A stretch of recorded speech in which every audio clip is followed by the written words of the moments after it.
বলছেন পৃথিবীতে পাঠালাম কিসের কারণে? পরীক্ষা করার জন্য, তাই তো? আচ্ছা বলুন তো, একটা কথা আপনাদেরকে জিজ্ঞাসা করছি, খুব মনোযোগ সহকারে উত্তরটা দেবেন। আচ্ছা, বর্তমান পৃথিবীতে পরীক্ষা কয় রকমের হয়? স্কুলে যান না, পরীক্ষা কয় রকমের বুঝেন না? একটা টেস্ট পরীক্ষা আর একটা ফাইনাল। টেস্টে যদি কারুর অ্যালাউ হয়ে যায় তাহলে ফাইনালে চান্স পায়, তাই না? পায়। আচ্ছা বলুন তো, আল্লাহ সুবহানাহু ওয়া তাআলা কি এইরকম ব্যাপার আছে না ডাইরেক্ট কবরে ফাইনাল পরীক্ষা? টেস্ট, টেস্ট পরীক্ষাও হবে। টেস্ট পরীক্ষা কি?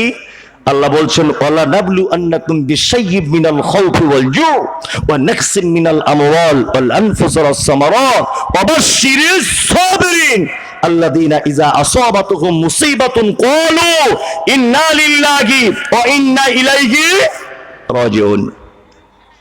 আল্লাহ বলছে পৃথিবীতে তোমাকে চারটে জিনিস দিয়ে পরীক্ষা করব। টেস্ট পরীক্ষা এটা কটা? চারটা। এক, তোমাকে আমি ভয় দেখিয়ে দেব। দুই, রুজির অভাব দিয়ে দিব। তিন, তোমার সন্তান সন্ততি তোমার মাল নষ্ট করে দিব। চার, তোমার মাঠের ফসল পেকে রেডি হয়ে গেছে, আল্লাহ বলছে একদম পানি দিয়ে বজ্রপাত আকাশ থেকে পাথর দিয়ে তোমার ধানের 12:30 বাজিয়ে দিব। তারপরেও আল্লাহ বলছে তোমাকে ধৈর্য ধরে থাকতে হবে। অবাশশিরিস সাবিরিন, আল্লাহ নবীকে বলছে নবী আপনি বলে দেন এই ধৈর্যশীলদের জন্য সুসংবাদ। কি সুসংবাদ? তাহলে এই চারটেতে আমাদেরকে পাস করতে হবে, তাই তো? পাস করার পরে ফাইনাল পরীক্ষা কোথায়? কবর। এইখানে হবে ফাইনাল পরীক্ষা। ফাইনাল পরীক্ষার কি প্রশ্ন সেটা আল্লাহ তাআলার নবী বলে দিয়েছেন, এই এই এই প্রশ্ন করা হবে, তাই না? ইনশাআল্লাহ আমরা প্রশ্ন জেনে রেডি তো? ইনশাআল্লাহ, ইনশাআল্লাহ। চলুন, তারপরে আল্লাহ তাআলা বলছেন আহসানু আমালা, উত্তম কাজ কে করবে এটা হচ্ছে মূল পরীক্ষার বিষয়।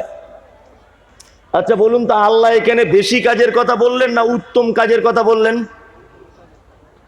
কি উত্তম? উত্তম কাজ শুধু এখানে নয়, পবিত্র আল কোরআনে যেখানে আল্লাহ আমল করতে বলেছেন ওখানে কি বলেছেন? হ্যাঁ, সব জায়গাতে বলেছে আমলে সালেহ করো। তার মানে বোঝা যাচ্ছে আমলে ভেজাল আছে। ভেজাল আছে না নেই? আল্লাহ যখন বলছে ভালো আমল করো, উত্তম আমল, তাহলে আমলে ভেজাল আছে না নেই? আছে।